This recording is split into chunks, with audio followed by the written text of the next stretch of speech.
If you've been generating videos with Sora or Kling and they still look like AI slop, I'm gonna show you the exact editing workflow that can take those same videos and make them a cohesive, beautiful AI short film. I'm Joseph Martin, and I've dedicated my life to reviewing the best creative tools, including AI generators. Today, I'm gonna show you how to avoid AI artifacting, glue together shots with J-cuts and sound design, and finish with color grading and effects to make it feel real. We're gonna do this in two main parts. First, the edit setup, including the software that I recommend and universal timeline rules that you should follow. And then second, the polish pass that removes that AI feel. So with that said, the first question that you're gonna ask is, what is the best software to edit AI videos? And here's my honest opinion. Premiere Pro, Final Cut, CapCut, all of these things, they work, but really they're not as good as my top choice, which is DaVinci Resolve. And here's why. Compared to all the other softwares, Resolve has the best color grading and image finishing features by far. It's used by major Hollywood studios to do this thing, so it's gonna be more than enough for our needs. And this will be important later. They also have a free version, so you don't need to invest anything at the start. But first, let me show you some techniques that make any AI video feel real, no matter what software you're using. Rule number one, if present, trim the AI tells. Almost all AI clips have some artifacts in them or weird movement that definitely give away that they're animated. This isn't always the case, but generally these are on the first few frames or the last few frames. Take, for example, these two shots from my cowboy shootout sequence. This first one looks great all the way until here, where the revolver kind of glitches through his coat as he puts it away in his pocket, which is not really where he's supposed to put it away either. There's a different, even more obvious issue with this shot. The cowboy's aiming his gun and that looks good, but when he goes to put it away, it just kind of freaks out. Now don't worry, that doesn't mean that these shots are completely unusable. We just need to trim off the weird stuff. So we'll cut from the beginning or cut from the end. As an effect, our usable clip gets shortened by a couple seconds, but both of these shots look just fine. To do this, download your AI clips, import them into a new project in your editing software, whatever one you're using, and drag each one of them onto the timeline. Once the clip is on the timeline, you can scan through the clip like this to find spots where the AI starts to look weird using the mouse or your arrow keys. At the start of the glitch, make a cut with the blade tool, and then click on the glitchy part of the shot and delete it using backspace. Here's a quick tip to make everything faster. You could take this clip and export it from the timeline to use it later in a different project, but that would take a lot of effort and a lot of time. If you're ready to edit your video now, DaVinci, Final Cut, and Premiere all have ways to make these trimming edits before your shot even hits the timeline. Let's use that second clip that we looked at as an example for this method. Selecting the clip will bring it up in the preview right here next to your timeline preview. From this preview, you can play, scan, and move through the clip just like if it was on the timeline. First, we've got to find the place where we'd like our shot to begin. For this clip, the cowboy pointing the gun, that happens to be the very beginning of the shot. Once our little red marker is here at the beginning, move over here to lower right and click Mark In. You can also use the I key on your keyboard as a shortcut for this. Next, play through the clip until the glitch begins, to like about here. We'll get to the very last frame before the glitch and click Mark Out on the lower right. That's directly next to the Mark In button. You can also click O on your keyboard as a shortcut. Now you can drag and drop the trimmed video clip directly onto your timeline, and the AI weirdness will be left behind. Repeat this process for all of your media clips. Some will need more trimming, some will need less, but by the end you should have a full stack of usable clips to make your film out of. Rule number two, build the edit with sound design first. This seems a little bit counterintuitive, but trust me, it's the most effective way to get a good movie. Sound is key to every good video. I could be talking to the camera like this in low resolution and you probably don't care if you even notice that I switched to lower resolution to begin with. But as soon as my audio goes to poor audio, you probably want to click away and you immediately notice the quality difference. This just proves you need to get audio right. First things first, if your video has music or a score, you want to import that score before you even add your videos. Wherever you get your music from, it should be downloaded as an MP3 or a WAV file. You can just import this like a video clip and then trim it to the section of the song that you want, drag and drop it onto your timeline. Pro tip here, instead of putting the audio onto the first level of the timeline, which is labeled A1 in DaVinci, we're gonna actually drag this all the way down to A10, and you'll see why in a minute. Once the music is in place, we'll begin to add our video clips. Music has beats and cuts that will determine how you cut up your scene visually. You can hear this when you listen to it and see it in the spikes on the waveform of the audio on the timeline. This is why we added music first, because now while importing video, I can feel when a shot should end and another should begin simply by following the soundtrack. This also helps catch problem some areas where we might need supplemental footage to complete the video. For example, in this final section of the shootout scene, we've got a ramp up in energy, and that's reflected in the music. This section calls for a lot of quick cuts to keep up with the music, so I actually went back and generated some new shots that I could add into the visuals. Here's what it looked like before.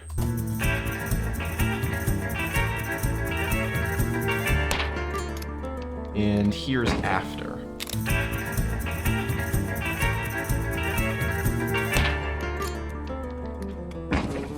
See how much better that feels? Next up, we need sound effects. These days, AI generators usually generate sound effects to go along with the videos, and that can be helpful, but mostly just as a guide. It doesn't really sell realism on its own. These sound effects will be attached to the video clips, so when you drag the video onto the timeline, the sounds will come with it. And there's plenty of room for them on the audio portion of the timeline because we moved the music down to A10. Listen to this clip right here. The AI added footsteps to these two shots of the cowboy walking out of the door. And it sounds okay, but it's still very one-dimensional or kind of flat. To make these shots blend together, we need ambient noise. Background noise often goes unnoticed, but it is key to making something feel real. You can find free sound effects online from a bunch of different sites, or you can get high-quality ones from a site like Epidemic Sound, which is what I use. In picking sound effects, we just want to choose audio that isn't too aggressive and it fits the scene that we're adding it to. For this Western short, I added a subtle neigh of a horse, as well as some crowd panic sounds, wagon squeaks, and dry wind.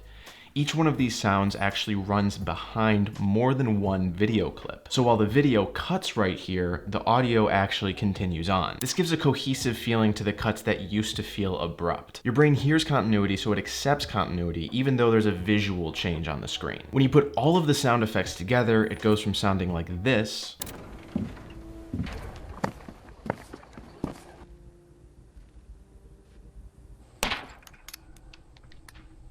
to this.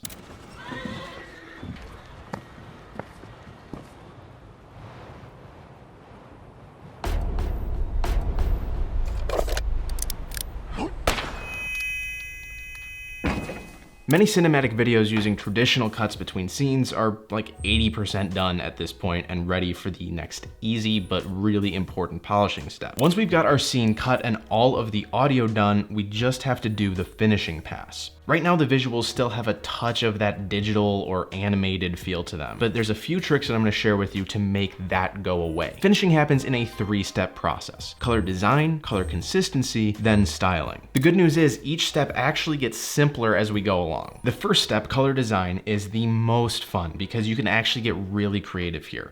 There are no rules. This is where you decide whether you want your film to look like an old black and white Western, a noir film, or a colorful action movie. To get started, open up the color correction page of your software. For Premiere, CapCut, and Final Cut, those are like side panels, but for DaVinci, it's a whole new page that you select at the bottom right here. Once your color correction settings are open, take a deep breath. Don't worry, I know this feels really overwhelming. There's a lot of settings here, but we're only going to use a few of them, and I'm going to walk you through it step by step. Start with one of your favorite shots from your video. Ideally, this should be one with like a good amount of contrast and color. I've chosen the main standoff shot with my shootout scene, and we're going to base all of our other shots off of this one. I'm going to call it the hero grade. In the settings panel, I'm going to adjust the temperature to make the shot feel a little bit warmer, and then adjust the tint so it's got a bit more of a green hue to it. Then we'll drag down the saturation because I don't want it to be so colorful. Next, I'll move over to light control. Drag the shadows down here a bit. I want them a bit darker. And then I'll also drag down the highlights quite a lot because these harsh highlights feel really artificial. There's a ton more settings that you can play with to dial in the look exactly as you want it, depending on how advanced you are at color grading. But in general, the temperature, tint, saturation, shadows, highlights, those are all your core and they make the biggest difference. You also don't need to color grade your footage just like I did. I wanted to color grade it to look like this as like a retro Western, but if you want a different feel, you want something more colorful, go for it. Just go with what looks cool to you. This is your creative moment. Do whatever you want. Once you have this hero grade dialed in, it's time to move on to step number 2. No matter how hard we try and how much detail we put into prompts, AI clips often don't match shot to shot. So your goal is not to make each shot pop on its own, it's to make every shot match all of the rest of them. Start by copying your hero grade and pasting it across every single shot on your timeline. Sometimes a visual will just match perfectly here and you don't need to do anything else at this point.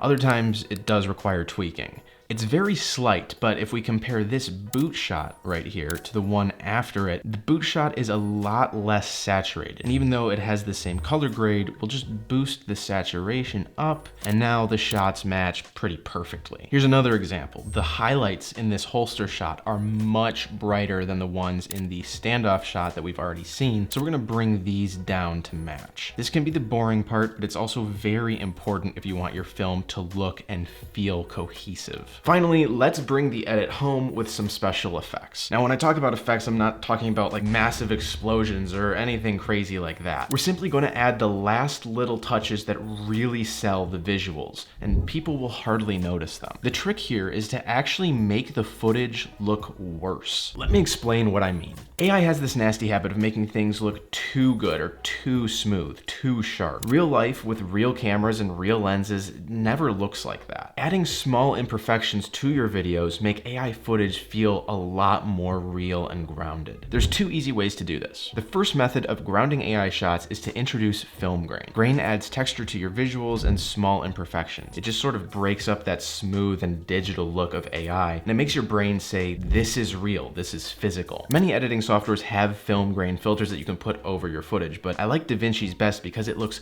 very, very natural, and it's also built into their color grading software. In Resolve, the first step is to go to the node tree section. That's this like kind of blank area with this emblem right over here on the right. In this area, we're going to right click and then select add node and then go to corrector. From here, we'll drag this to connect it to our node tree with the mouse. From here, we'll navigate up to the upper right and click effects. This will open up a whole library of things that we can add to our footage. But we're going to scroll down to Resolve FX film emulation, click film grain, and drag and drop this onto the new color correction node that we created on the left. This will open up the film grain settings where you can change all sorts of things, including the grain size, opacity, and texture. Just as how you like it, just don't go overboard here. We don't want the grain to be obvious. We just want it to kind of sit in the background as a small detail that you can't really see unless you zoom really far in on the video. The goal is realism, not a harsh vintage Instagram filter. Quick note, I believe that film grain is only available in the paid version of DaVinci Resolve called DaVinci Resolve Studio. So if you don't have that, you can just skip this step, or you can do a different method of adding film grain, like adding some overlays from a stock footage site. This shot looks pretty good now, but we can do more. Most real camera lenses are not perfectly bright all the way across the frame. So to really sell the shot, we're actually going to add just a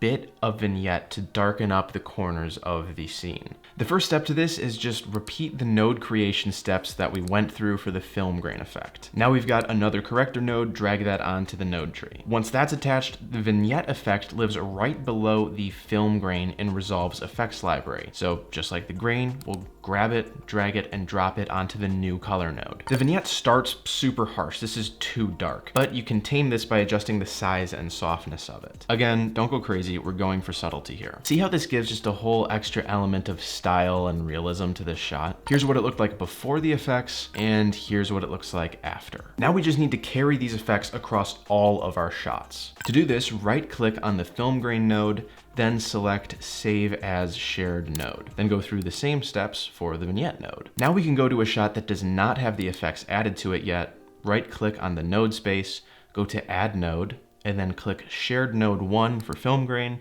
and you can add Shared Node 2 for vignette. Just don't forget to drag the new nodes into connection with the node tree, otherwise they're not going to show up on your footage. Repeat these steps with all of your clips, and you should have an AI film that feels much more grounded in the end. So just to recap, if you're editing AI video and it still feels fake, remember to go through these steps. Number 1, trim aggressively. You don't want any AI artifacting in your shots. Number 2, sound design makes all videos feel real. Go big on the sound design, add a lot of stuff, and make sure that sounds are going behind different cuts in the video so that the transitions feel natural. And then number 3, we want a consistent color grade across all of our shots because AI doesn't generate perfectly matching shots. Use your creativity to come up with a look that you can emulate across all of the film, and then add some effects like film grain and vignette to really sell the realism of it. If you want more creator workflows like this, subscribe. I'm going to be putting out a lot more of them. If you want to know what tools are best to use and why I'm using the ones that I showed showed in this video, check out my own personal channel. And to watch another video that's gonna be right up your alley and make you a better AI creator, you should check out this video right up over here.